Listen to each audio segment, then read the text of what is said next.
এই তো আমাদের ছাদের ব্রয়লার মুরগি, আর দুইটা মুরগি কিন্তু বেশ আলহামদুলিল্লাহ বেশ ভালোই বড় হয়েছে। এটা তো একটু অনেক বড়ই হয়েছে আর কি, তো এটাকে কিন্তু আর বেশি বড় করা যাবে না। আর এটা কিন্তু ওটার তুলনায় একটু ছোট আছে। আর আলহামদুলিল্লাহ যেখানে খাবার দিয়েছি মিক্সিং খাবার, আর এই পাশে যে পানি রয়েছে এইভাবে এসে করে এরা পানি খায় সবসময়ের জন্য। আসলে ব্রয়লার মুরগি আসলে পানি প্রচুর খায়, আর এরা আসলে গরম সহ্য করতে পারে না। আর গতবারের কাহিনী কি আর বলবো, অনেক বড় ব্রয়লার একটা মুরগি হয়েছিল, পরে কিন্তু স্টক করে মারা যায়। এই জন্য আসলে আর বড় করব না ইনশাল্লাহ। আর যেহেতু এখানে দুইটাই আছে আর কি, তো ইনশাল্লাহ পরবর্তীতে আরও কিছু ব্রয়লার নিয়ে আসবো, যেহেতু দেখলাম যে না আলহামদুলিল্লাহ বেশ ভালোই বড় হয়েছে।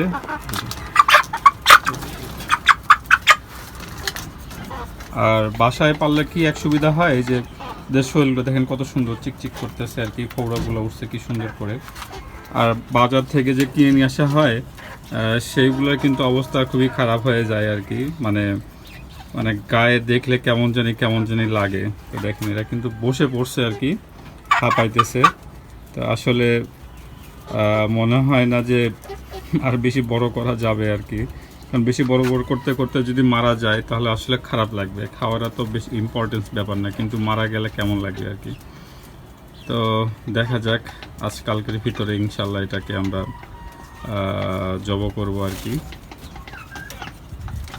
বাহ, দুইটা কিন্তু এক জায়গায় খুব সুন্দর করে আর কি বসে থাকে। দুইজনের মধ্যে খুব মিল আছে, যেহেতু দুটাই এখানে আছে আর কি। আর ওভারঅল এখানে আসলে বাতাসের পরিমাণটা অনেকই থাকে, কারণ এই সামনের জায়গাটা পুরোটাই ফাঁকা, এবং এই পাশে যে রয়েছে এই পাশের বাতাসও কিন্তু এই পাশে পুরোটাই কিন্তু ঢোকে আর কি।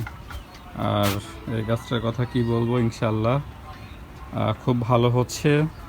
আর আছে কিন্তু এই গাছের গোড়াতে আমি যে গোবর সার দিয়েছি, ওইটাতেও দিয়েছি, এই যে এটাতে দিয়েছি। বেগুন গাছটা কিন্তু অনেক সুন্দর করে হয়েছে আর কি, পাতাগুলো দেখলে বোঝা যাচ্ছে অনেক সুন্দরভাবে হয়েছে। আর এখানে কিছু ড্যাব দিয়ে দিয়েছি, অল্প পরিমাণে ড্যাব। তো দেখা যাক ইনশাল্লাহ। আসলে গাছে তো খাবার লাগে, একটা মাটি বেশি দিন মানে ইউজ করলে মাটিতে তেমন সার থাকে না, এই জন্য মাঝে মাঝে কিন্তু সার দিতে হবে আর কি। সেটা জৈব সার হতে পারে, গোবর সার হতে পারে, বা ড্যাব দিতে পারি আমরা। আর এইখানে কিন্তু এই যে মালটা কিন্তু সুন্দর করেই ধরে আছে আর কি, এই যে এখানেই কিন্তু তিনটা আর কি। তো সব কিছু মিলে আলহামদুলিল্লাহ ছাদটাও কিন্তু পরিষ্কার করা হয়েছে আর কি, কারণ গত কয়েকটা দিন ধরে খুব বেশি বৃষ্টি হচ্ছিল, এই জন্য ছাদটা পরিষ্কার করা খুব কঠিন হয়ে গিয়েছিল।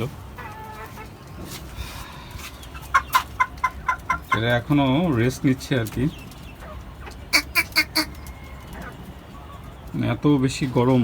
বাতাস কিন্তু আছে ছাদে অনেক, তারপরে কিন্তু আসলে গরমের পরিমাণটা এদের বেশি লাগে থাকে আর কি। তো সবাই ভালো থাকবেন। আর যদি ছাদে এভাবে ব্রয়লার মুরগি পালতে চান তাহলে কিন্তু আপনারা পালতে পারবেন, যদি বাতাসের পরিমাণটা খুব বেশি থাকে। আর যদি বড় পরিসর হয় তো অবশ্যই ফ্যানের ব্যবস্থা করতে হবে আর কি, কারণ এটা আবার বেশি বড় করা যায় না, বেশি বড় করলে স্টক করলে তো আর কিছু করার নাই আর কি।